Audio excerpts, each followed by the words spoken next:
Chapter 2. Sex, Honor, and Human Consumption. Lilburn Lewis, a Kentucky slave owner, owned a considerable number of slaves whom he drove constantly, fed sparingly, and lashed severely, according to abolitionist Lydia Maria Child. Lewis was a typical plantation owner whom most in the local community probably respected and looked to as a model wealthy citizen in terms of his treatment of his slaves. In 1826, he would commit crimes against his slaves that would cause his community to ostracize him and pursue legal restraint. He committed suicide while awaiting criminal trial. It is hard to say from the evidence if George, a young recalcitrant slave on Lewis's plantation, was a favorite or if Lewis consciously chose him, as many masters did, as the object of ritualized violence and as an emblem of his manhood and noble social stature. All we know for sure is that George, like many on the plantation, often went hungry, suffered the lash too often, and grew to despise and resist his condition of bondage. George provoked his master's penchant for punishment by frequently running away in addition to disobeying. Sent to the spring one day to collect water into an elegant pitcher, George made the horrid mistake of letting the pitcher fall and standing by and watching as it dashed to shivers on the rocks. As punishment for George's transgression, his master bound him to a wooden plank and in the manner of a butcher quartered him with an axe and cooked his severed body parts and pieces of flesh over a billowing fire. In preparation for this ritualized punishment, Lewis gathered all of the slaves on the plantation into the most roomy Negro house, bolted the door, and told those assembled that the design of this meeting was to teach them to remain at home and obey his orders. The ritual begins with George's younger brother helping the master bind the slave to a wooden bench. George was called up, and by the assistance of his younger brother, laid on a broad bench or block. The master then cut off his ankles, with a broad axe. In vain the unhappy victim screamed. Not a hand among so many dared to interfere. Having cast the feet into the fire, he, the master, lectured the Negroes at some length. He then proceeded to cut off his limbs below the knees. The sufferer besought him to begin with his head. It was in vain, the master went on thus, until trunk, arms, and head, were all in the fire. Still protracting the intervals with lectures, and threatenings of like punishment, in case any of them were disobedient, or ran away, or disclosed the tragedy they were compelled to witness. In order to consume the bones, the fire was briskly stirred until midnight. Sometime in the early morning, an earthquake materialized and shook the slave shack, crumbling the walls and extinguishing the fire. This act brought an abrupt halt to the master's activities, and the Negroes were allowed to disperse, with charges to keep the secret, under the penalty of like punishment. Later that evening, Lewis's wife inquires into her husband's activities. When his wife asked the cause of the dreadful screams she had heard, he said that he had never enjoyed himself so well at a ball as he had enjoyed himself that evening. Lewis's response to his wife, as disturbing and incongruous as it is, puts this entire scenario into context. Contrasted against the plantation mistress and the domestic sphere, we see more clearly George's erotic significance to his master and the clandestine pleasure-taking that the white man associates with his slave. The metaphor of the ball is significant insofar as one goes to a ball with someone. Lewis would, under normal circumstances, attend a ball with his wife, dancing with her, holding her close, smelling and touching her body. Instead, we have George as the unwilling feminized partner and conjugal mate. It is George whom the master touches, smells, violently lavishes with attention and care, and ingests with the same relish that he would hors d'oeuvre, fine music, or cocktails served at an open bar at a ball. George and his ritualized punishment reify and ennoble Lewis's white male identity. Powerful feelings of satiation, leisurely comfort, and pleasure accompany Lewis's cannibalization of George. As parasite and consumer, the master takes in, imbibes George's essence. George's terror and the terror of all the slaves feed the master's authority and power. And we have to consider that in addition to emotional and spiritual consumption, the master might have literally ingested pieces of George's flesh. Literal consumption was such a taboo topic during the time period that even radical abolitionists such as Child evaded direct discussion of this topic. When Child presented the facts of Lewis's case in an appeal in favor of that class of Americans called Africans, she made no comment about the literal implications of Lewis's flesh quartering and cooking ritual or about the significance of the secrecy that he continually reinforces through speech and act. This lack of comment from a woman who frequently noted the most extreme and disturbing implications of the slave master's cruelties, indicates how taboo was the subject of human consumption. Understanding Child's tentativeness concerning the topic of human consumption gives us all the more reason to wonder about the literal implications of Lewis's cannibalistic ritual and the truth of what he really sought to hide through his constant reinforcing of silence and secrecy.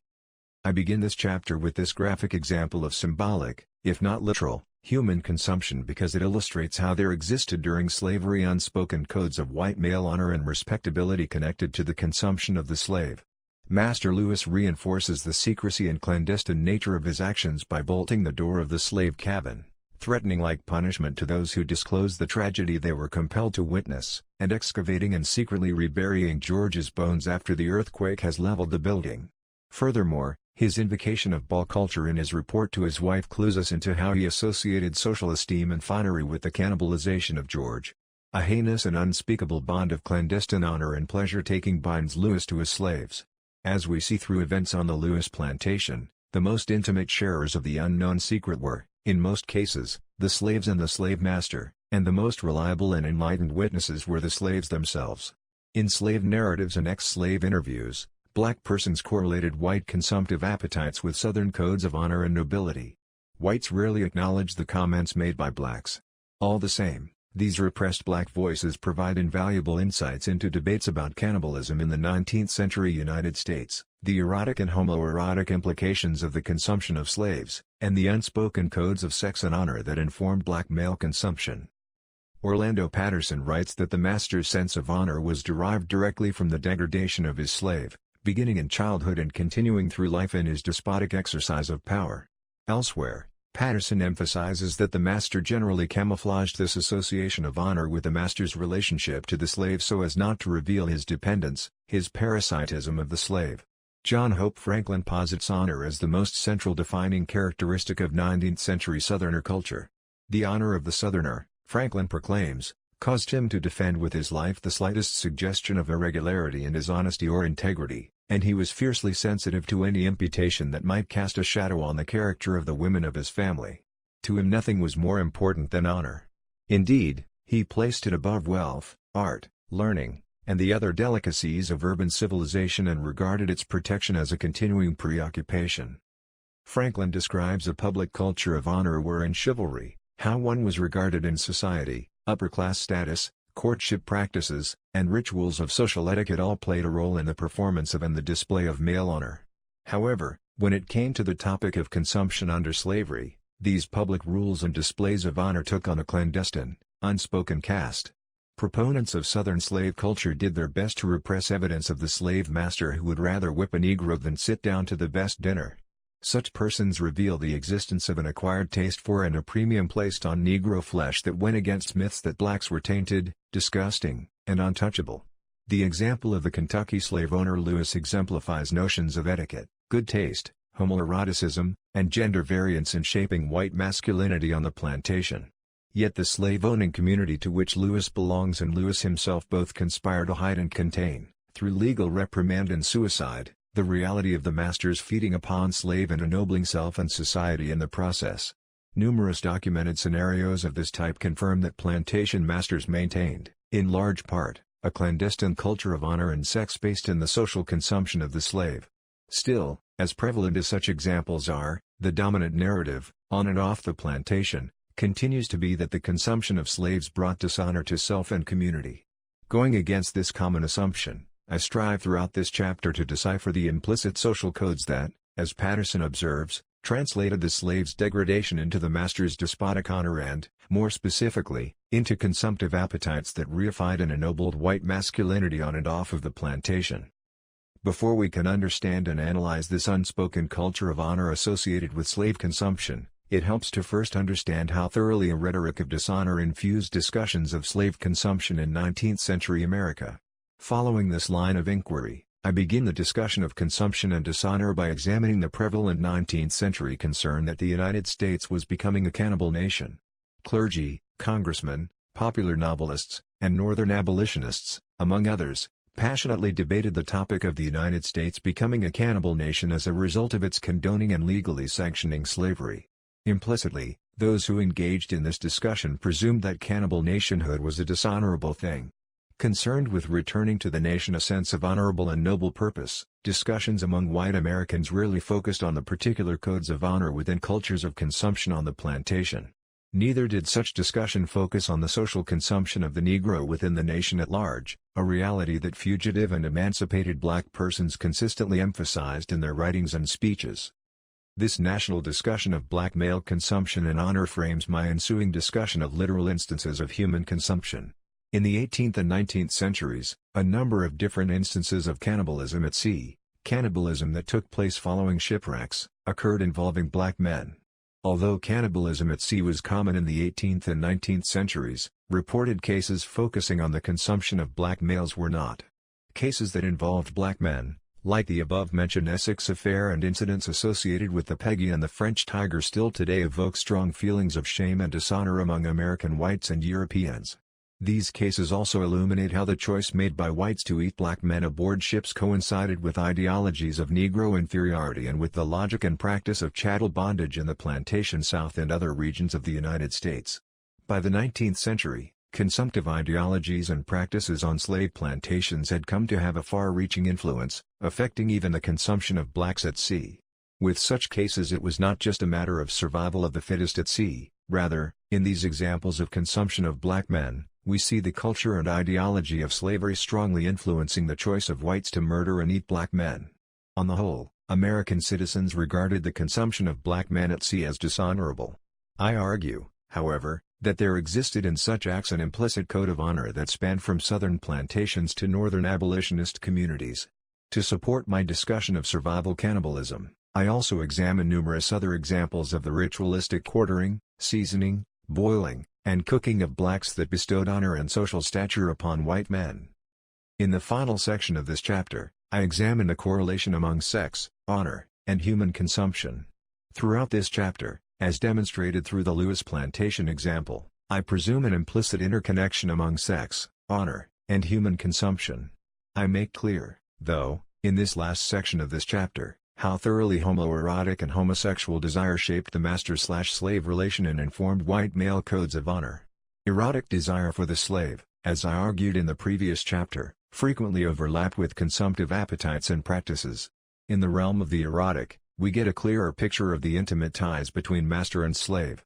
Whites strove to conceal and hide this domain of intimacy, as it fundamentally contradicted the ideologies and brutal practices designed to reinforce the inhumanity of the enslaved and free black person.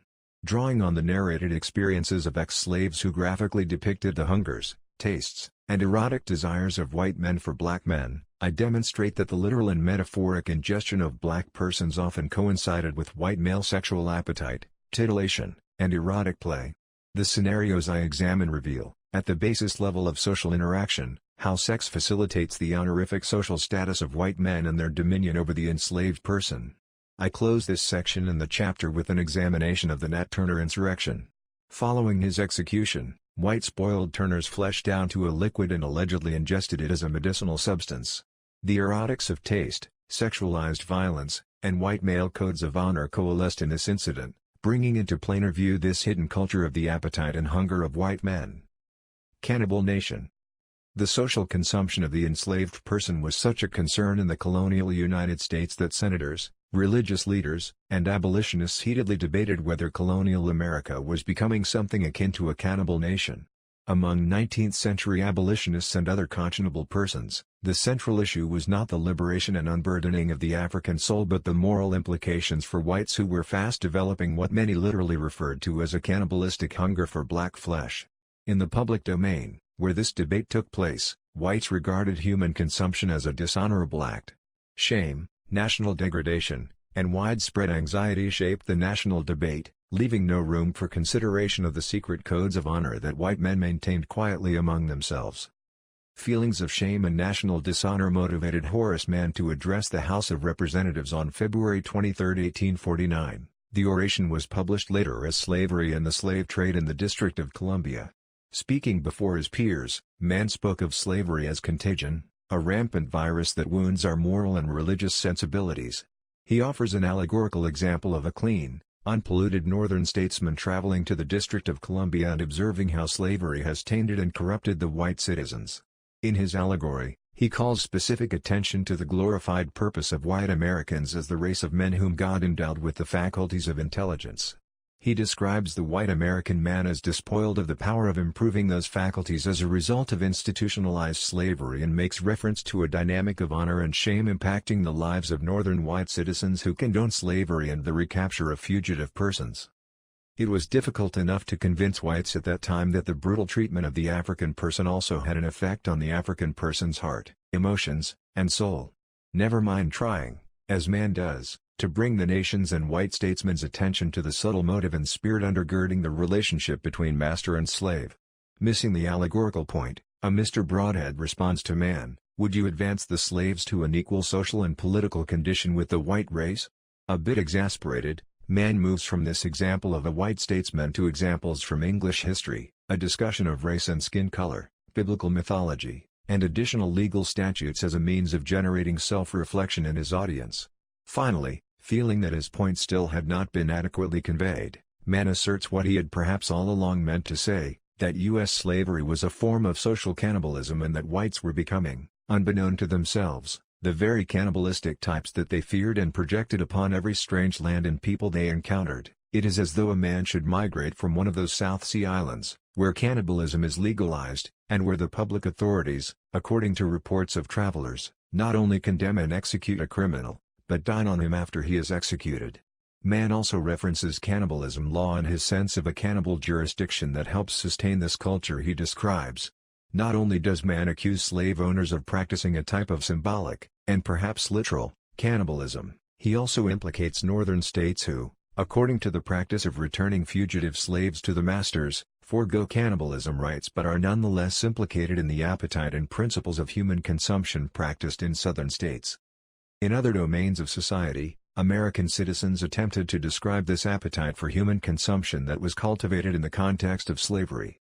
The following year, 1850, a concerned citizen published an editorial response to a letter defending slave catching written by Daniel Webster in the widely distributed newspaper The National Era. The editorial applied the topics of slavery and fugitive law to the North. In particular, J. G. W., the author of the editorial, wanted the reader to understand the elusive moral implications of something he describes as Christian cannibalism.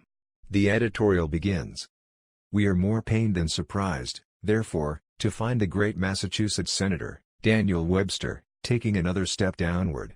He has published a very appropriate, and, we doubt not, very satisfactory argument in support of the legal, moral, and religious obligation of slave catching on the part of law-abiding citizens and Bible-loving Christians of the free states.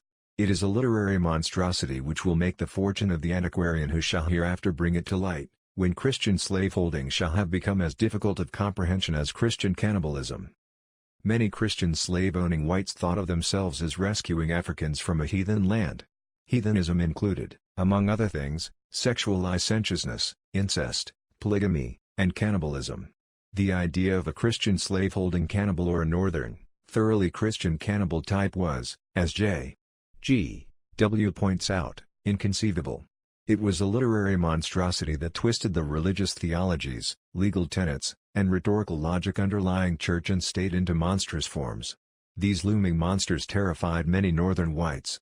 In the Honorable Mr. Giddings, a member of Congress, this terror took the form of political anxiety and an outright declaration of white slave owners as cannibals. "All we can do," explains the Honorable Giddings, "is see that they, Southerners, shall not disgrace nor degrade this government, either by their slavery or their cannibalism.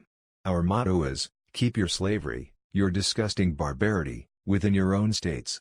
Bring it not into this hall, nor attempt to involve us in its burdens or its crimes." Giddings imagines Southern cannibalistic appetites as tainting the Constitution of the North and spreading like a contagion into the moral core and implementation of the law. George Fitzhugh, a political philosopher, Southerner, and slave owner, expanded the geography of this debate about cannibalism to include the North. In 1857, in Cannibals All, or Slaves Without Masters, Fitzhugh rehearses the typical narratives of Africans as heathen and slavery as a civilizing force in the African's life. He then makes broader, more revealing arguments about the cannibalistic temptations inherent in the chattel slave system. Linking cannibalism to labor production, he writes, "To treat free laborers badly and unfairly, is universally inculcated as a moral duty, and the selfishness of man's nature prompts him to the most rigorous performance of this cannibalish duty. The South, according to Fitzhugh, has risen above these temptations. Southern slave owners love, care for, and presumably want the best for their slaves.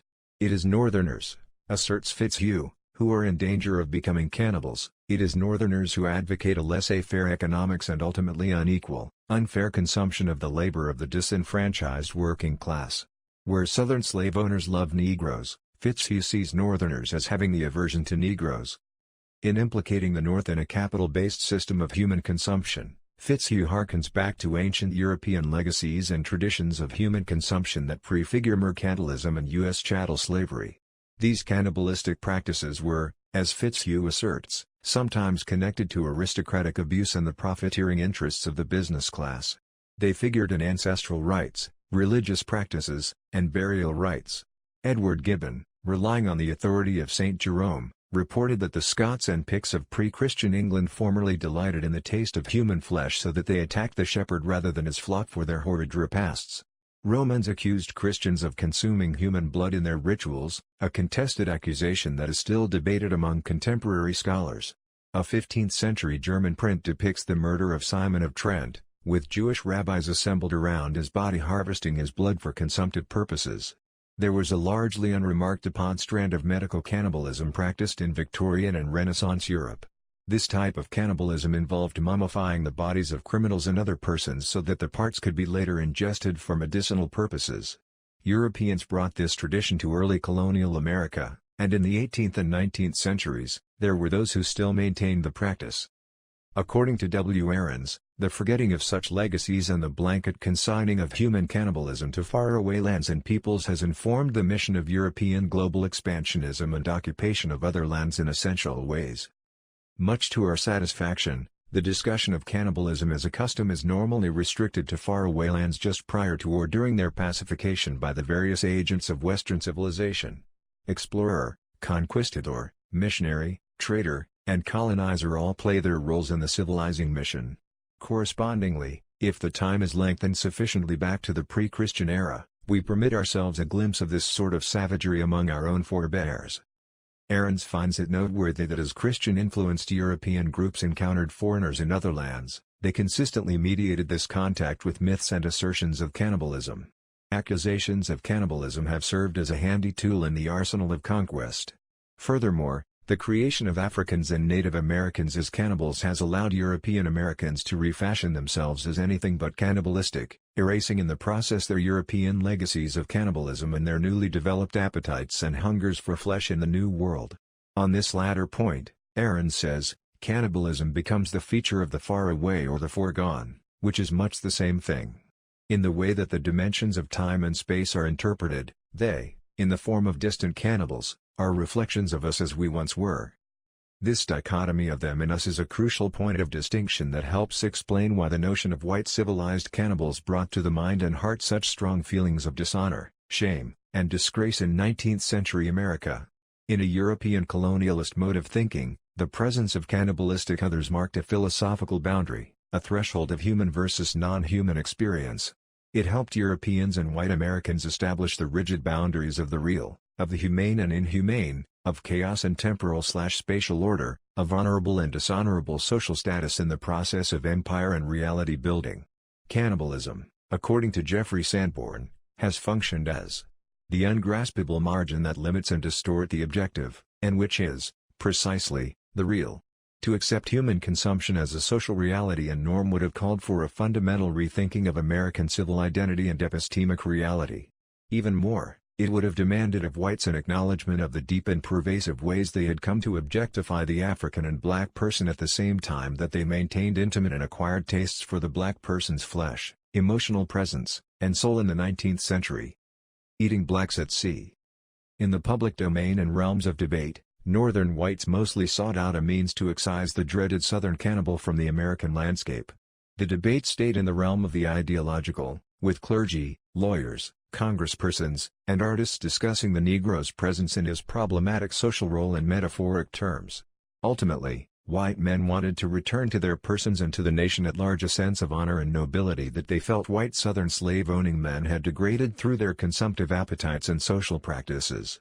The rhetoric of slave consumption as dishonorable grew out of these northern white desires and responses. However, I want to explore in this and later sections of this chapter the political/social reality of the consumption of slaves, which, contrary to popular notions of dishonor attributed to the consumption of human beings, took shape from unspoken codes of honor and white male social stature. Within this clandestine material culture of consumption, whites maintained emotional, affectionate, romantic, erotic, and disguised intimate ties with blacks that contradicted the commonly held notion that cannibalism was unnatural to civilized Westerners.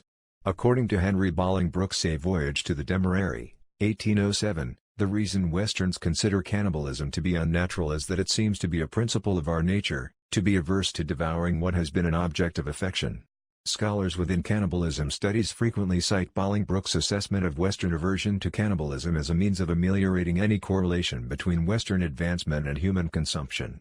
Yet the symbolic and literal consumption of black persons on and off the plantation contradicted Bolingbroke's idea, as consumptive acts often occurred in the most intimate and supposedly loving plantation contexts. The love that motivated whites to consume blacks aboard the ship Essex did not fall into the category of romantic love. Rather, it was a peculiar brand of fraternal love, admiration, and honorific social status that motivated white men at sea to choose blacks as their ideal objects of consumption. In Narrative of the Most Extraordinary and Distressing Shipwreck of the Whale Ship Essex, of Nantucket, 1821, the first published account of the harrowing events that took place aboard the whaling ship, Owen Chase makes a point of emphasizing the inherent honor of ship captains, the respectable familial origins of young men such as himself, and the honor and respect that Nantucketers accorded men who worked in the whaling industry. Regarding the ship captain, he writes, "Respect is due to the character and standing of a captain of a whale ship, which those of the merchant service affect so much to undervalue. If the post of danger be the post of honor, and if merit emanates from exemplary private character, uncommon intelligence, and professional gallantry, then it is due to a great majority of the shipmasters of Nantucket." Commenting more broadly on men who work in the whaling industry, he says, "A Nantucket man is on all occasions fully sensible of the honor and merit of his profession, no doubt because he knows that his laurels, like the soldiers, are plucked from the brink of danger." Elsewhere he writes, "The profession is one of great ambition, and full of honorable excitement. A tame man is never known amongst them." No one can deny the valor and honor that Chase, the Essex ship captain, George Pollard, and other crew members, Benjamin Lawrence, Gideon Folger, and Paul Macy, among others, displayed when their ship wrecked off the shore of Henderson Island on December 20, 1838. The quick-thinking captain had the crew immediately move all of the ship's provisions to 3 boats that had been left intact. He devised a plan for braving the sea and rationing their provisions while they searched for other whaling ships to rescue them. And even when the crew, having exhausted all of their provisions, resorted to human cannibalism, the captain still managed to maintain a semblance of order and cohesion reflective of the honor and respect accorded to him by his crew. Given the emphasis upon honor and valor in Nantucket culture, it makes sense that the Essex incident would have registered in the Nantucket community as a particularly shameful and dishonorable experience. As I have already noted, for America in general the idea of cannibalism brought to mind heathen and savage cultures. By this time in American history, Europeans had either conquered, mostly eradicated, or reformed the so-called savage cultures of Native America and coastal Africa. Nantucketers felt betrayed by Chase for even mentioning the subject of cannibalism in the public domain. According to Nathaniel Philbrick, the last thing they wanted placed before the nation and the world was a detailed account of how some of their own men and boys had been reduced to cannibalism. In the early 20th century, this stigma of shame and degradation remained. When asked about the Nantucket affair, the daughter of Benjamin Lawrence, the boat steerer aboard the Nantucket, replied, "We do not mention this in Nantucket." The main reason for the silence concerning the Essex incident had to do in part with cannibalism, but more significantly with the fact that the first persons eaten from the Essex crew were African Americans. The captain's log reported that a black man, in one of the boats accompanying his, died on January 25, and was eaten.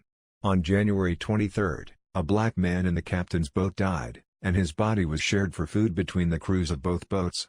On January 27 a black man died in the other boat, and on January 28 yet another black man died in the captain's boat, both of whom were eaten. Human consumption at sea was not an unusual occurrence at the time. It was unusual, though, that the first 4 persons eaten among a crew of black and white men were black. Also questionable were the purported natural deaths of the black men from starvation and thirst. According to Philbrick, it was also difficult for Nantucketers to explain why the first 4 men to be eaten had been African American. More to the point, it was difficult for Nantucketers to explain how the black men had died or the racial logic informing their murder and consumption. It did not help that Nantucket had a national reputation as a Quaker town and a hub of abolitionist activity. Thought of as a people who protected and provided sanctuary for blacks, Nantucketers had a hard time accepting that members of their own community might have considered blacks expendable and, even more, consumable. Late 20th century scholars have, for the most part, evaded these dynamics of shame and dishonor that informed the black men's consumption by the Essex crew. Rather than face disparities between abolitionism and human consumption, scholars have resorted to theories of luck and natural selection and even an invented pseudoscientific hypothesis that implicitly preserves Nantucket codes of honor and silence. In The Cannibal Within, for example, Louis Petronovich recounts how the blacks had the bad luck to die first, completely ignoring the racial motivations informing the black men's deaths. Accepting and elaborating on the natural death thesis, Philbrick attributes black deaths aboard the Essex to malnutrition. He writes, "It was likely that the African Americans had suffered from an inferior diet prior to the sinking." He adds to this hypothesis a late 20th century scientific study that claims that American blacks tend to have less body fat than their Caucasian counterparts. Once a starving body exhausts its reserves of fat, it begins consuming muscle, a process that soon results in the deterioration of the internal organs and, eventually, death. In the final estimation, even Philbrick has to acknowledge the realities of racism and slavery ideology when considering the consumption of the black men. Setting aside his racially prejudiced and pseudoscientific hypotheses, Philbrick admits, since there would be no black survivors to contradict the testimonies of the whites, the possibility exists that the Nantucketers took a far more active role in ensuring their own survival than has been otherwise suggested. Certainly the statistics raise suspicion. Of the first 4 sailors to be eaten, all were black. Short of murdering the black crew members, the Nantucketers could have refused to share meat with them. Fortunately, we have the recorded observations of William Comstock. Comstock came closest to revealing the hidden racial reality behind the consumption of black males in the 19th century. Comstock revealed that although Nantucket stood as a stronghold of abolitionism, the community at large still maintained ideas of blacks as lacking humanity and as best suited to the roles of slaves and servants to white masters. These were some of the secret and unspoken thoughts that Nantucketers were unwilling to voice, for they revealed a world in which, contrary to popular rhetoric, the consumption and degradation of black men did in fact ennoble and reify white masculinity. According to Comstock, the fact that Nantucket was an abolitionist stronghold and a largely Quaker culture did not prevent ship captains and crews from treating blacks like beasts of burden. He writes in A Voyage to the Pacific, descriptive of the customs, usages, and sufferings on board of Nantucket whale ships, "An African is treated like a brute by the officers of their ship." Blacks were treated so badly that Comstock advised them to avoid Nantucket altogether. "Should these pages fall into the hands of any of my colored brethren, let me advise them to fly Nantucket as they would the Norway maelstrom." An 1807 visitor to Nantucket, agreeing with Comstock, wrote, "The Negroes, though they are to be prized for their habits of obedience, are not as intelligent as the Indians, and none of them attain the rank of boat steerer and mate." These comments about the community of Nantucket reflect, within a broader cultural context, how European colonizers typically regarded noble Indian savages and brutish African types. Elsewhere in the nation during this time period, whites used this same logic to justify slavery and the general denigration of black persons in 19th-century American culture. As far as Nantucket was concerned, Nantucket ship captains had a reputation for being Negro drivers. And Nantucketers themselves referred to the vessel that delivered potential black ship hands from New York City as the slaver. Comstock offers a different perspective on Nantucketers' feelings of shame and dishonor, helping us see how the consumption of the black men informed unspoken white male codes of honor. For the white men aboard the Essex, issues of group honor and masculine respectability informed their choice to kill and eat a black person before they would do so to one of their own. Such an act reinforced the black male's socially expendable status, his exclusion from white male honor and fraternity, his exoticization, and his brutishness, which whites linked to his supposedly inferior African ancestry. To have chosen a white man for consumption over a black man would have violated these codes of black dehumanization that implicitly informed white male honor and fraternity aboard the Essex. Given the clandestine reality of racialized consumption aboard the Essex, one cannot help but wonder how many untold instances of black consumption at sea occurred under similar circumstances. To what extent has a larger history of black consumption at sea been altered or erased by whites who sought to conceal what they thought of as their shameful appetites and hungers for black male flesh? The Essex was neither the first nor the last white crew to engage in organized, ideologically justified consumption of black persons at sea. The American ship Peggy sailed from the Azores on October 24, 1765, bound for New York with a captain and crew of 8 men, one of whom was a Negro slave. Only 5 days into their journey, the crew of the Peggy encountered a severe and disabling thunderstorm that lasted for weeks. The crew rationed all their food and water. When all their food was gone, they then ate leather, barnacles scraped from the ship's side, tobacco, lamp oil, and candles. The starving crew faced that dreadful decision, who to eat first among their crew. It appeared that the crew drew lots, with the result that the Negro was chosen as the first person to be murdered and consumed. In actuality, the white crew had decided before they drew lots that they would kill and eat the enslaved man. According to Petronovich, the lot had been consulted only for the sake of form because the black was prescribed the moment the sailors first formed their resolution. Unspoken codes of superiority and group honor dictated the white crew's relationship to the slave. As a choice object of consumption, the black man reifies the bonds of fraternity, dominion, and right to life shared among the white men. In the choice to kill and consume the black man, the white men reinforce the premium value of white masculinity. The dishonorable and illogical act would have been to choose a white man over a slave. Such a choice would have violated the unspoken racial contract among whites and would have gone against the logic of the slave as an expendable, consumable object. The feasting that follows reinforces this white male bond in ideology and appetite. One of the crew ate the liver raw, some of the rest of the body was cooked, and the remainder, cut up and referred to as steaks, was pickled, with the head and fingers thrown overboard.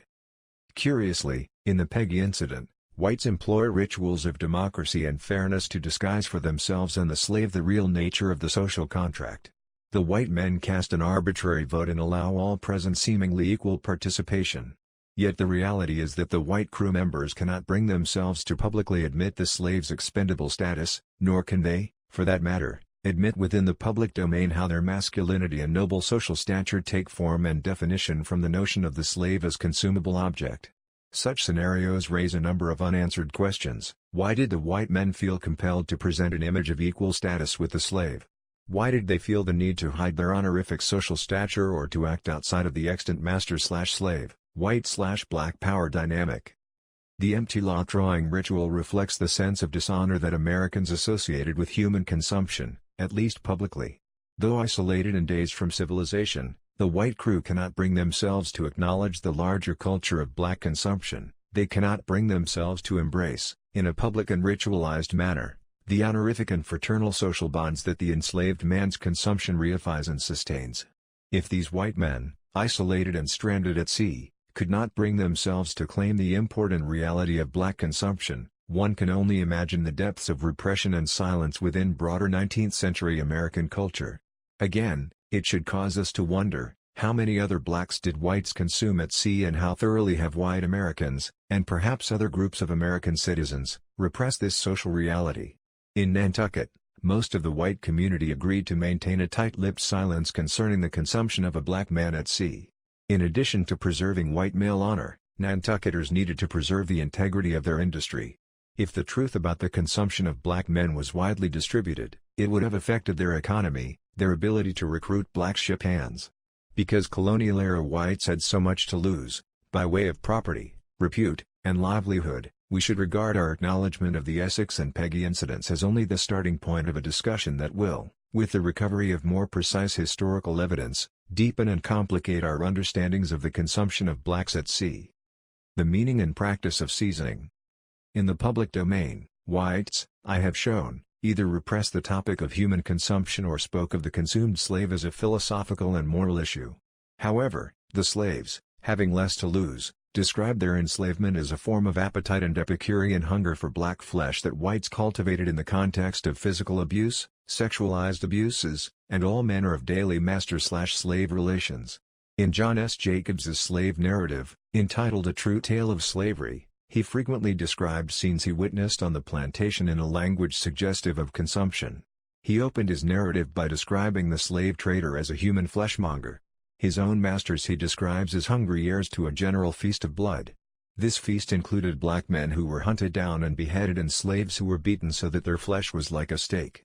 One narrative contained in the massive collection The American Slave, a composite autobiography, describes how male slaves were beaten and then hanged up in the smokehouse by their thumbs. 49. Such punishment rituals were a form of seasoning. And seasoning usually involved breaking the will of a man or woman who was to be gradually conditioned to the life of the slave through physical and psychological torture. Lerone Bennett Jr. describes the process thusly. This process, of seasoning, whether it took place in liberal Brazil or harsh South Carolina, was a painful, mind-reversing operation in which 2 or 3 out of every 10 died. In one form or another, every slave from Africa went through a breaking-in period. During this period, which varied from 1 to 3 years, the slave was taught Pidgin English or French or Spanish. He got a new name and began to look at himself and others in a different manner. Seasoning is typically thought of as occurring at the point when the slave descends from the slave ship and is formally introduced into a plantation setting. Yet seasoning was a process that could and did occur throughout the career of the slave. Eli Coleman described a typical seasoning process that involved chaining a recalcitrant slave, who had already been introduced to the plantation, to a tree so that when he was finally released, plantation life felt something like freedom compared with his more degraded condition. Coleman recalls, "So Massa done put a chain round his legs, so he you hardly walk, and he has to work in the field that way. At night he put a chain round his neck and fastened it to a tree. After 3 weeks Massa turned him loose and that the proud's nigger in the world, and the hard's work in nigger Massa had after that." Webster's Encyclopedic Unabridged Dictionary offers distinct yet overlapping definitions for seasoning that apply to the treatment of the black slave. I cite just 2, 14. To heighten or improve the flavor of food, by adding condiments, spices, herbs, or the like. 17. To dry or otherwise treat, lumber, so as to harden it and render it immune to shrinkage, warpage, etc. Definition 17 is how historians and other scholars of slavery typically convey the purpose and outcome of seasoning, as a process that hardens or numbs the slave psychologically and physically to the brutality of his or her condition. The latter definition, while partially accurate, does not account for the ways seasoning rituals also cultivated the master or overseer. It was in the context of seasoning that the master developed certain appetites for the slave, learned to channel needs, pleasure, sport, and eroticism into the brutal treatment of the slave. At the same time that it numbed and hardened, seasoning also had the outcome of softening the flesh and, for the master, heightening and improving the flavor of certain types of interactions. There was a distinct category of seasoning rituals that involved literally seasoning the human flesh. These rituals, which usually went beyond the bounds of normal punishment, provide evidence of seasoning as an Epicurean process that prepared the slave for social consumption. I have already mentioned Virginia sport, which involved hanging a person up in the meat house after a beating and literally smoking the body. Often, a master would beat a slave until raw and bloody and then the master would apply the seasoning. For example, Wes Brady witnessed his master, following a beating, take a brick and grind it up in a powder and mix it with lard and put it all over him, the slave, and roll him in a sheet. Others frequently used, among other combinations, salt and pepper, vinegar, salt, and pepper and turpentine, and coal oil and turpentine. It was not enough to have slaves as a laboring commodity. Whites who enacted such heinous acts satiated cravings, took pleasure and delight in Negroes thusly treated, like Master Tom, whose about had to beat somebody every day to satisfy his craving. He had a big bull whip and he stake a nigger on the ground and make a nigger hold his head down with his mouth in the dirt and whip the nigger till blood run out and red up the ground. Historians of slavery have typically described such acts as cruel and unnecessary forms of punishment.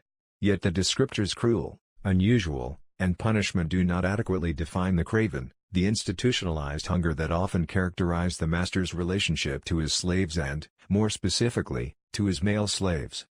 James L. Smith's seasoning at the hands of a man to whom his master had rented him exemplifies how sex, brutality, and hunger all coalesced within the economy of slavery. In Smith's slave narrative, Autobiography of James L. Smith, 1881, sexual and physical brutality converge. Smith's narrative offers a closer look into the sexual dimensions of white male rage, obsession, and desire for black men during slavery. As a youth, Smith works on the Mitchell plantation. One sunny morning, a ship captain comes to the Mitchell plantation to purchase grain. This man sees young Smith and admires his countenance. He wants to make the youth into a sailor, initiate him into the rigors and challenges of manhood at sea. Master Mitchell consents, and Smith, who has years earlier lost his mother and father, looks forward to a new environment, a temporary respite from milking calves and his other domestic chores in the master's great house. Smith will soon learn, though, that his culinary responsibilities involve much more than food preparation. In addition to choosing the young slave to feed his physical hunger, the captain has also chosen Smith to fulfill other despotic hungers. One morning after the ship has docked in Richmond, Virginia, the captain and a shipmate go to town. The captain leaves Smith with orders to prepare his breakfast and have it ready upon his return. It is ice cold and raining fiercely outside. Smith asks the captain if he can cook below deck, away from the exposure to the elements, and the captain denies this request. The captain forces Smith to cook the fish in the caboose, which Smith describes as a large black kettle set on the deck, all open to the weather, to make fire in, and supported by bricks to prevent it from burning the deck. Try as he might, Smith cannot raise a fire strong enough to fry the fish as the captain likes. He decides to poach the fish and afterward pours them out into a dish and places them on the table, awaiting the captain's return. The captain returns from town drunk. Needless to say, the cold poached fish fills the captain with dissatisfaction and disgust. Anticipating the captain's response, Smith stood outside the captain's quarters and peeped through the cabin window, to see what effect the breakfast would have upon him. The captain calls Smith to his side and demands an explanation. Smith tries to justify himself by telling the captain that the rain and wind cooled my pan so that I could not fry the fish, and that I had done the best I could. After hearing his explanation, the captain coolly and calmly directs Smith to remove all of his clothes and go stand on the deck in the freezing cold until he has finished his breakfast. The captain knows, even before leaving the ship, how difficult it will be to fry fish in the cold wind and rain. Even the most expert cook could not stand in the open air under such conditions and cook a fish, not to mention frying it to a well-done crisp. Smith is young, not yet a man. He is innocent, this is his first time living away from the plantation, and he is also physically disabled. Smith is perfect prey for this white man who makes ritual out of abuse and takes pleasure in a young terrified, trembling black man exposed to the freezing cold rain. This is not the first time that Smith will be commanded to strip, stand, or kneel as he waits for the captain to come and deliver punishment. The colder Smith becomes, ridiculed by some of his shipmates and pitied by others, the hotter and angrier the captain becomes in his quarters. It is not clear whether he eats the fish or throws it into the waste pile. We only know that the captain emerges from his cabin with the fierceness of his nature. Roused. Just as the fish is cold and coated by the rain, so too does Smith become cold and covered. The captain wants Smith to experience something of the cold disgust and dissatisfaction that he, himself, tastes in the rain-drenched fish. A man who teaches through example, the captain restages the cooking scene. He has Smith stand in the freezing cold, basting and turning in the stares of crew members. Rather than a spatula, the captain gathers, in preparation for Smith's punishment, the end of a rope, a phallic object in his hands. He waits in his cabin for the fires of his rage and desire to peak. Sex and good taste come together in the beating that is more of a stylized rape than a routine punishment. Smith describes the scene thusly: "There I was, divested of my clothing. He turned his fiery eyes on me when he came on deck, and, with a look of fierce decision on his face, for now all the fierceness of his nature was roused, he took a rope's end and applied it vigorously to my naked back." In Aren't I a Woman? Female Slaves in the Plantation South, Deborah Gray White describes how semi-clad black women working in rice fields nurtured white male notions of their promiscuity. Frederick Law Olmsted, a northern white architect and abolitionist sympathizer, referred to black women working in flooded fields with their skirts reefed up around their waists as clumsy, gross, and elephantine. He further described these women, who were focused on the task at hand, as sly, sensual, and shameless. White notes that the exposure of women's bodies during whippings had similar consequences. Christopher Nichols, an escaped slave living in Canada, remembered how his master laid a woman on a bench, threw her clothes over her head, and whipped her. Another refugee remembered that when his mother was whipped, she was stripped completely naked, didn't care nothing about it. Let everybody look on at it. Similarly, Henry Bibb reported a whipping where a woman's naked quivering flesh was tied up and exposed to the public gaze of all. The captain responds to Smith as though he has intentionally prepared the unpalatable meal, as if he has committed a deliberate act of resistance like a slave who has stolen a pig or one who has sneaked away from the plantation at night. Within the general tableau of plantation violence, Smith's punishment registers as elaborate and extreme. A master or overseer might chastise and beat a slave for such an indiscretion, but the master usually administered such a beating with the clothes partially removed. They usually removed the shirt to get at the back. The captain has Smith remove all of his clothes and stand out in the open where all of the male crew members can laugh at and pity his nakedness. This gesture conveys the captain's sexual dominance over Smith, his familiarity with and mastery over every crevice and surface of his body. Similar to Olmsted, who watches the black women working semi-clad in the rice fields with their skirts reefed up to their thighs, the captain reads sexual allure, brutal teasing, and masochism into Smith's labor. Smith thwarts his hunger, according to the captain's logic, because he wants to feel the captain's bite and taste, be penetrated and warmed by his violent embrace. Of course, these desires begin and end in the captain's mind. His desire for Smith is as impersonal as it is brutally painful and consuming. The captain leaves the ship unreasonable and disagreeable. Otherwise, he would have allowed Smith to cook below deck. He would have instructed other crew members to shield Smith from the rain and wind. In her discussion of rape and violence, White notes the connection between physical hunger and sexual brutality. She notes that the man who whipped Henry Bibb's wife was often heard to exclaim that he had rather paddle a female than eat when he was hungry. It seems the ship captain would also rather beat Smith than eat. Rather than have Smith prepare another portion of food, he thrusts the fierceness of his nature into the black youth. Furthermore, he forces Smith to participate. He makes Smith strip down, tremble in anticipation, and bear up under the biting cold. Smith's participation, his shame and degradation, make the trembling, raised flesh that rises to meet the captain all the more appetizing to the touch, all the more delectable. A second horrid beating related by Smith also centers on eating and meal preparation. This time, after the captain has taken his meal, Smith serves him an after-breakfast pastry. The captain asks Smith why he has not made more tea. Smith replies, "I told him it was all out. He wanted to know why I did not make more tea. I told him I thought there was a plenty. It was as much as I generally made." The captain flies into a rage and challenges Smith for daring to think. Again, he commands Smith to divest himself of all of his clothing and to go stand above deck naked, awaiting his arrival. At this point in the narrative, we are given to understand that the challenge, the command to strip and wait and the anticipation that ensues, are all a part of a sex/brutality ritual that the captain practices frequently. Every day, the captain finds reason to beat Smith. The cat-o'-nine-tails had no rest. A day seldom passed on which he could find no occasion for its use, recalls Smith. The captain cultivates an aesthetic appreciation for Smith's naked, quivering flesh. Smith notes that the captain had a deep love for the music of the cat-o'-nine-tails. His taste for his delectable black subject transcends regular appetite. His taste for this Negro is a cruel parallel to the foundational tenets of Eurocentric culture and civilization. One thinks of music, poetry, the taking of an after-dinner dessert, and leisurely sport. These are practices of affluence and leisure culture that are all learned and based in an intangible sense of good taste. M.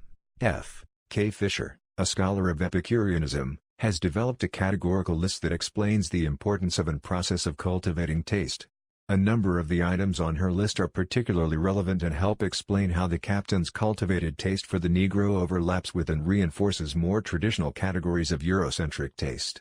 Fisher describes taste as that one of our senses which gives us the greatest joy because it recurs of necessity at least once every day, and can be repeated without inconvenience 2 or 3 times in that space of hours. 4. Because it can mingle with all the other pleasures, and even console us for their absence. 5. Because its sensations are at once more lasting than others and more subject to our will. 6. Because, finally, in eating we experience a certain special and indefinable well-being, which arises from our instinctive realization that by the very act we perform we are repairing our bodily losses and prolonging our lives. In Smith's brutalization, there is frequency, a compound combination of pleasures, an apparent lasting, aesthetic resonance that remains with the captain like music, and a sense of well-being that arises from some instinctual source. The Negro serves, in this context, as a symbol and hallmark of civilization, taking his place alongside musical appreciation, philosophy, and even the ability to reason.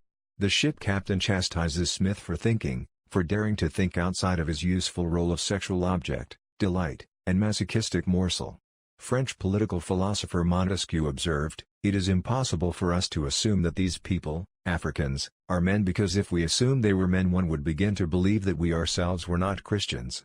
Montesquieu's comments reveal a correlation between European institution-making in the colonial context and the unmaking of the humanity of the African and black person. The captain's social stature and honorific role aboard the ship takes form and shape from Smith's denied humanity, the denial of Smith's innate abilities to think and reason.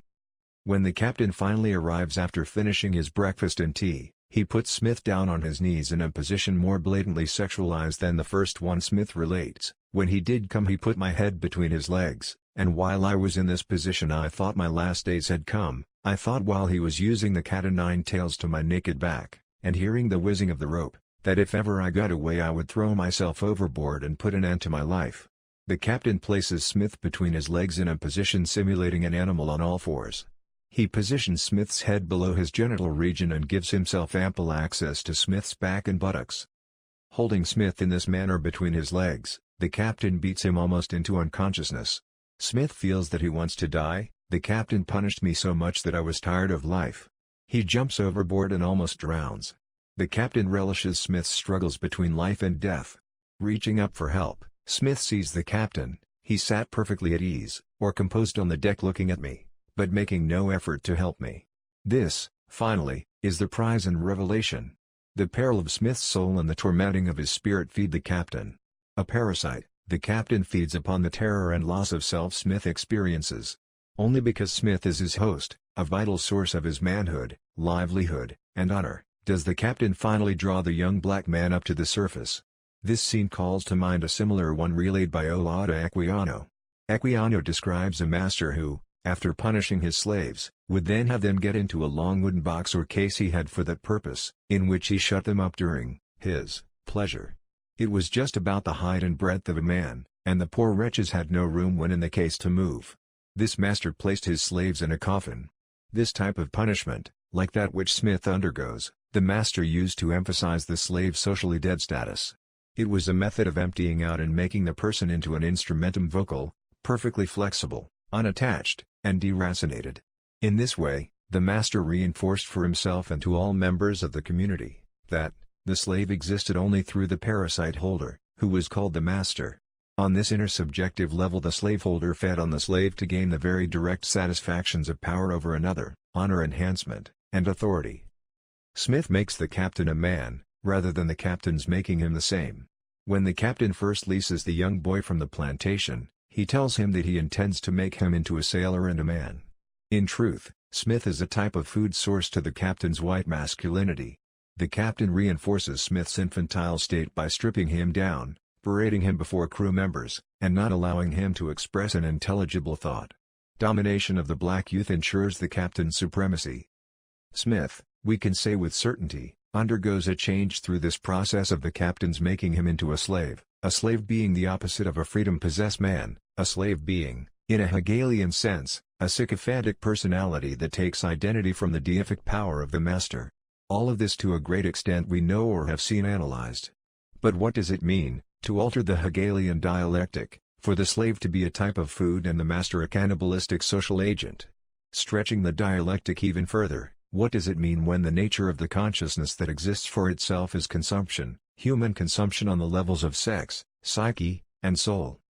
These questions take on greater significance and importance when addressed to members of the ruling Southern aristocracy. Importantly, the captain was cruel and hungering, but he was only a middleman on the human food chain. The more refined Epicurean appetite for the Negro's body and person existed among the ruling class, among the slave owners and their progeny. Edward A. Pollard was a white journalist from Virginia who was raised on a plantation. Pollard, a defender of slavery, declared the Southern Negro the most lovable of creatures in his place. In Black Diamonds, 1859, he writes to a friend of returning to Virginia after traveling all over the world, "I have seen the hideous slavery of Asia. I have seen the coolies of China housed on the wild sea with wilder usages, or creeping with dejected faces into the suicide houses of Canton. I have seen the Siamese slave creeping in the presence of his master on all fours, a human quadruped." Pollard is addressing c. a northern acquaintance who was presumably awaiting enlightenment on the true condition of the Negro slave. Pollard tells Mr. C that after all this traveling he looks forward to getting back to the Southern institution, to the evidences of comfort and happiness on the plantations of the South. And to better illustrate the comfort and happiness that he imagines, Pollard presents C with the image of an unadulterated Negro serving on the train car that is taking him back to the South. In poetic and emotionally compelling imagery, he writes about the black man, "He looked like home. I could have embraced the old uncle, but was afraid the passengers, from such a demonstration, might mistake me for an abolitionist. I looked at him with my face aglow, and my eyelids touched with tears. How he reminded me of my home, of days gone by, that poetry of youth." Another Southerner, Basil Leno Gildersleeve, thinking back to slavery before emancipation, wrote that the poetry of life will still find its home in the old order. This idea of slavery and the bonded Negro as poetic cultivation profoundly shaped the imagination of Southern slave owners. For Pollard, the Negro serves as an emblem of home. He is a signpost of sorts, a marker of affections, beauty, nobility, and the innocence that the white Southerner associates with his childhood. The Negro is also a separating line between comforting familiarity and the danger, uncertainty, and fatigue that foreign environments inspire. Pollard compares this Negro man to the warm, white hills of my sweet home. This is not simply a Negro man of which he speaks but rather a delectable thing, a personal familiar, an acquired taste and set of sensibilities. The Negro is as natural and permanent as the landscape, as aesthetically pleasing and necessary to the cultured citizen as poetry. The Negro is the institution of family and home and simultaneously an evaporative nothing, a non-entity to the Southern white gentleman who might just as soon lynch his object of affection with a black man to step outside of his place. For the Negro, this was dangerous territory indeed. It is as if whites brought to bear upon the Negro's person generations of European cultivation and institution building. Like poetry, a learned art and acquired taste, the taste and hunger for the Negro was learned, rooted in repetition and practice. The Negro that Pollard speaks of was a familiar home territory, a safe space in and through which white men could feel, play, lust, rage, and, finally, make themselves at home. This type of Negro whites naturalized and romanticized much as they romanticized the natural landscape of the Americas after seizing it from murdered and systematically contained Native Americans. Booker T. Washington poignantly experienced this institutionalization of the Negro, and he documented it in Up From Slavery, an autobiography, 1900. In 1879, on a stopover visit in the nation's capital, Washington witnessed the town go into a furor over a dark-skinned man checking into a white hotel. The town intended to lynch the man until they found that he was from Morocco and therefore not an American Negro. In another instance that took place that same year, Washington was transporting a Native American youth who had a similar complexion to his own to Washington. Aboard the train, a dinner server informed Washington that the native youth could enter the dining car but that he, a Negro of the same complexion, could not. In both the hotel and aboard the train car, we see the Negro serving as a utilitarian object that helped define social places, determine the interior and external margins of society, and mark the boundary between domestic and international terrains. The Moroccan man and the American Negro have the same hair texture, skin color, and phenotypic features. The only difference between the two men is a process of cultivation and domestication rooted in white tastes, comforts, habits, perceptions, and social needs. During and beyond slavery, blacks have associated the type of Negro Pollard described with femininity, but more specifically with a nurturing, maternal male role. Treadier Harris describes a black man who plays a nurturing role as grandmotherly. Analyzing the issue more deeply, she notes that this grandmotherly type black man approaches the mammy figure in the extent of his concern for the white person who is in his care. His primary goal is to soothe the precious child whose welfare rests in his hands. To comfort the child, the grandmother must show him that the danger which threatened him is no longer real because grandmother has control over the boogeyman. The black man plays this role for Pollard, who wants to hold him/be held by him and feel a returned sense of safety within domestic shores, after having traveled throughout the strange and unsafe world. The black male grandmother-type figure reproduces the national identification and internal and external sense of geography of the white male. This he or she figure also reproduces the white male child as father, master, owner, and kind paternal family member. Like the difference between wild and domesticated game, the more appetizing Negro was one whom whites had domesticated, made into a type of pet whom they could work, romanticize, brutalize, or socially consume. Ex-slave Jim Allen, speaking to a WPA interviewer, admitted that he was his master's pet. "Did we have good eating? Yes ma'am, old marster fed so good, fair I was his pet. He never load no one to perster me neither. As I done tolls you, I was Marse Allen's pet nigger boy. I was called a stray. I slept on de floor by old missin' Marse Bob." Another man named Pet Franks was given this name by his master. His master and the master's family conditioned him to be their domesticated object on the plantation. Interviewed years after slavery, he revealed, "I knows all about slavery and the war. I was right there on the spot when it all happened. I wish to goodness I was back there now, not in the war, but in slavery times. I do members hearin' 'bout slaves on other places jigged and whipped sometimes. I guess niggers like dat wish they was free, but I didn't want to leave my white folks, ever." Allen and Franks reinforce plantation whites' sense of themselves as moral and benevolent. They deify their masters and whiteness in general and learn to participate in their consumption into the Southern plantation body politic. The slave master's taste and appetite for the Negro encompassed a range of cultural registers and social milieus. With Jim Allen, the master more explicitly draws upon the correlation between black person and animal, referring to the black man as a type of domesticated pet and stray creature. The parasitic master, in this instance, feeds his sense of authority and social stature through the diminishment of an animal-like treatment of his slave. Likewise, Pollard and Gildersleeve reveal, through a poetics of Negro consumption, a learned art of cultivating the Negro to fulfill white hungers, fantasies, imaginings, and deeply seated emotional needs.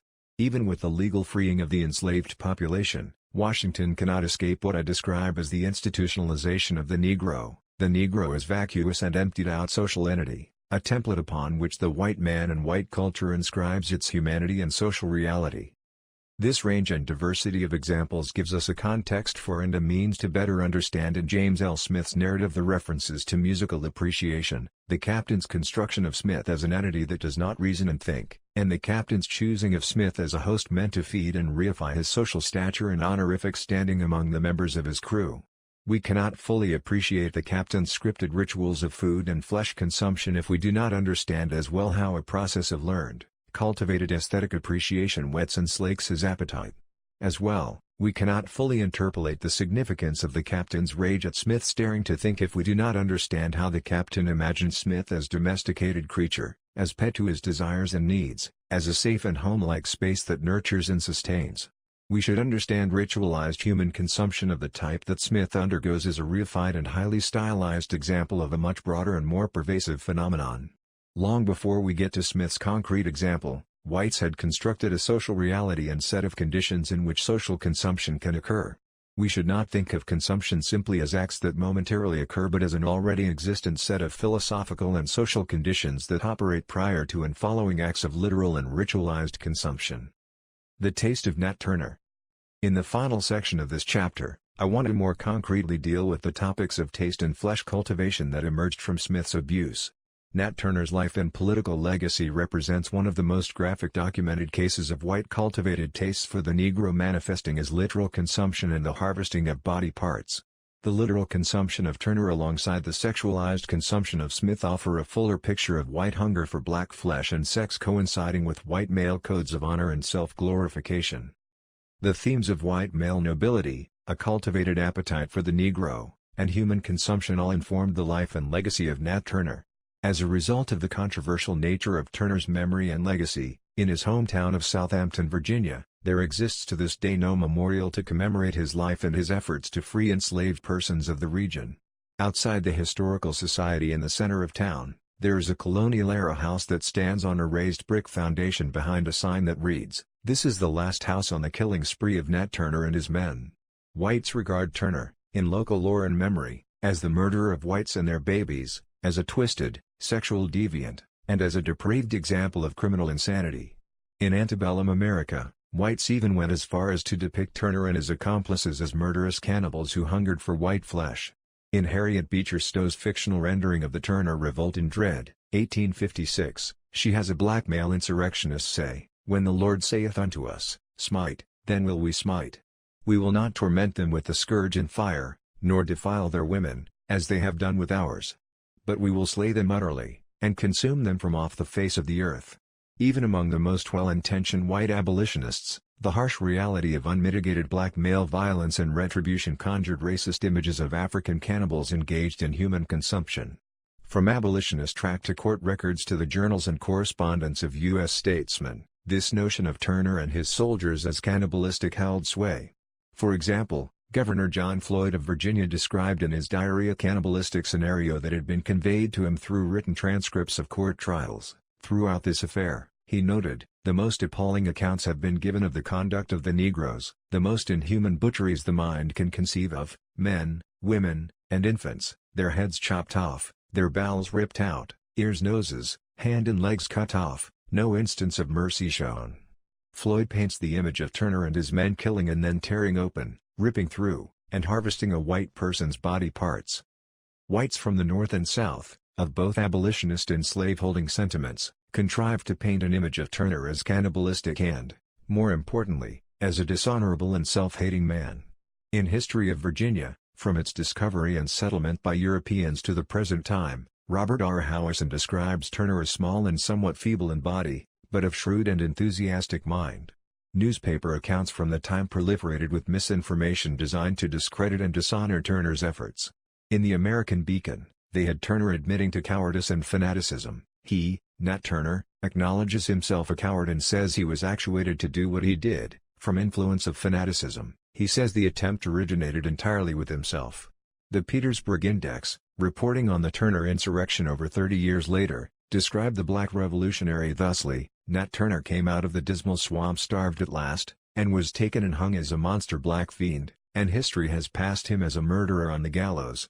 Whites had to dishonor Turner, disfigure him, and make of his person and legacy a monstrosity.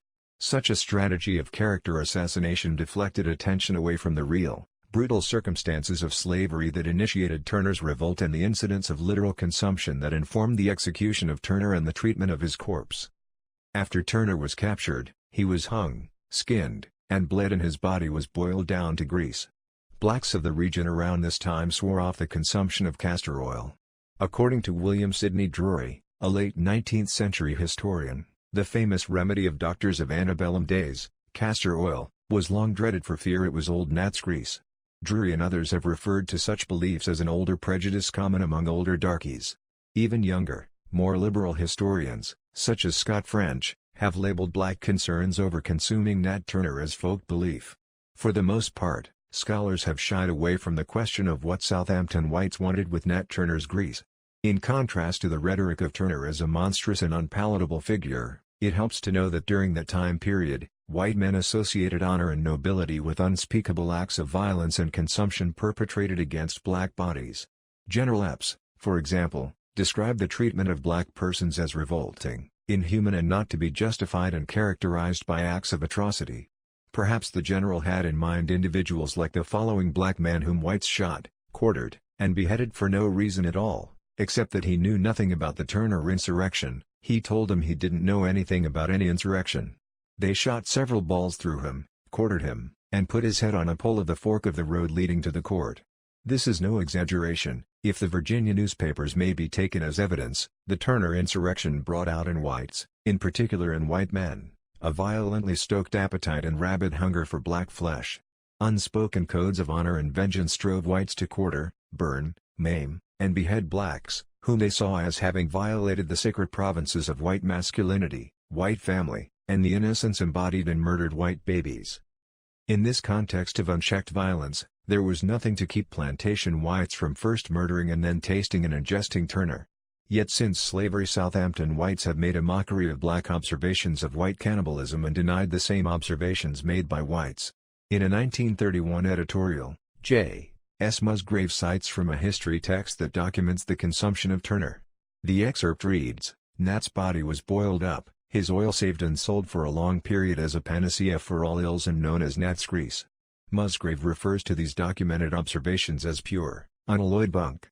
He retreats into a typical mode of white denial, yet when one thinks about the boiling down of Turner's flesh in an inquiring manner, it makes sense to ask, for what purpose did whites use his liquefied flesh? Was it used to cook food, oil the body, for ingestion as medicine, or for some other domestic use? Working from a largely unrevised notion of the folk, Scholars have failed to see the inherent layers of inquiry in the folks' refusal to eat Nat Turner. It would have been so much simpler to hang, bury, or burn the body. Why go through all of the effort involved in bleeding the corpse and boiling down the flesh? Why preserve the liquid flesh of one so hated and feared? Why behead him and secretly preserve the skull? Ironically, we find the suspicions of the folk validated and archived in Eurocentric hegemony and legacy.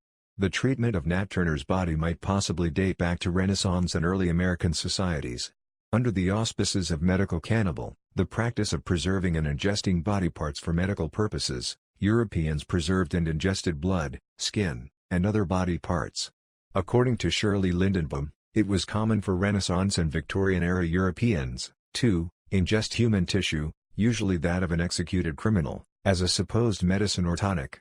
Reverend Edward Taylor was a New England practitioner whose dispensatory included remedies made from human blood, heart, flesh, and other parts of the human body meant to be took, or ingested.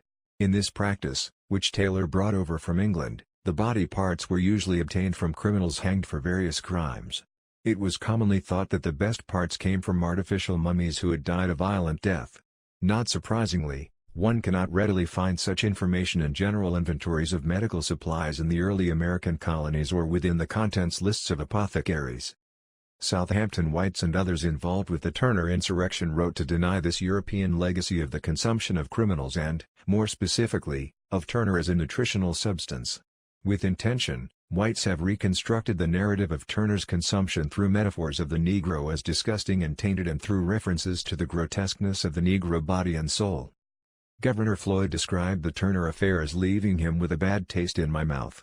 Days later, he again uses gastronomical metaphors to describe his visceral response to Turner's insurrection. 11th day, I hear nothing this morning from below. I do not feel so badly as yesterday. I had more appetite today and not so bad a taste in my mouth. Governor Floyd gives the impression of Turner and Turner's violent actions inspiring disgust at the levels of gut and taste. Yet as I have demonstrated throughout this chapter, the consumption of black persons, on literal and metaphoric levels, reified and restored in Whites a sense of honor and ennobled social stature, not to mention that Turner likely served as a nutritional substance to the Whites who used his body in that manner. Governor Floyd's personal and sentimental recordings obscure the easy and seamless translation of white male rage after the Turner insurrection into literal appetite and hunger for black flesh. I cited earlier the example of the black man who was tortured, beheaded, and had his head hung on a pole for not admitting to information about the Turner insurrection.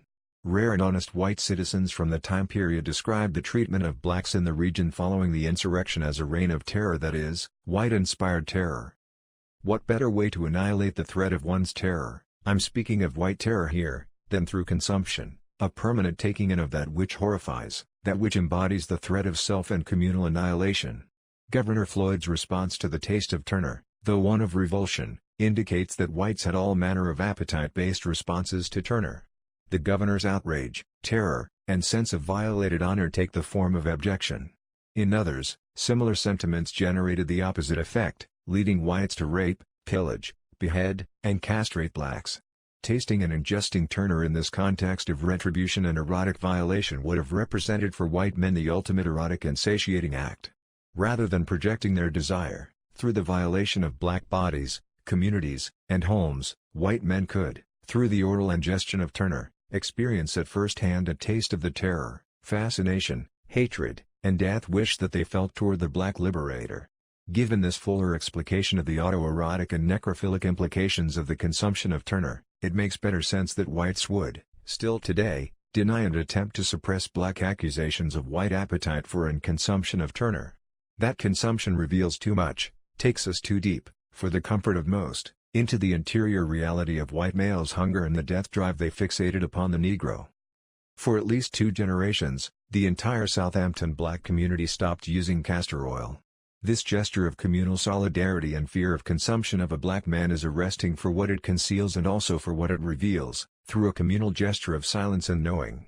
What more did these historically silenced persons know? When did they definitively begin to know it? And at what cost do we continue to deny the basis of their knowledge and the implications of their resistance?